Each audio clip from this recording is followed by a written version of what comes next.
こんにちは。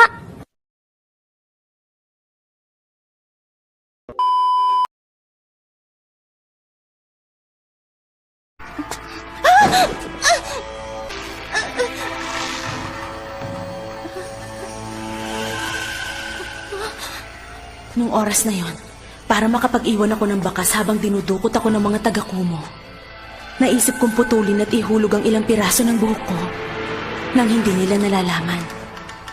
Pero dahil isa nga lang akong sampit, hindi ako umasa na merong taong darating para tumulong at sumagip sa akin.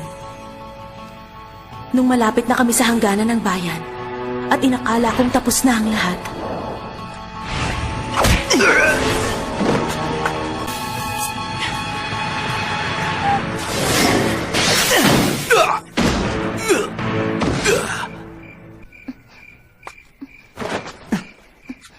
Nasaktan ka ba?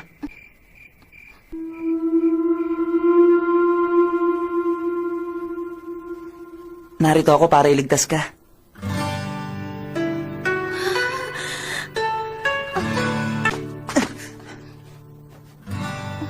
Magiging maayos na ang lahat.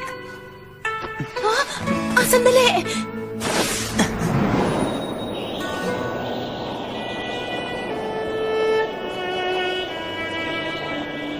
Maganda ang buhok mo, kaya napansin ko to agad.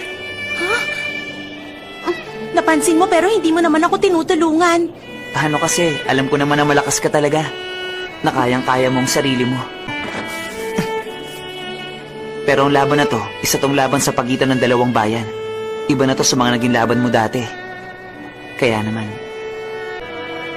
tutulungan kita dahil ayoko mawala ka.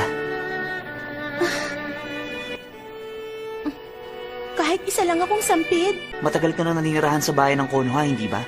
Kaya isa ka na rin sa amin ngayon. Nung mga sandaling yon, si Minato na ang naging pinakamahusay na ninja sa paningin ko. Siya ang lalaking pinangarap ko. Nagbago ako dahil sa kanya. Yung pula kong buhok na dati kong kinaiinisan.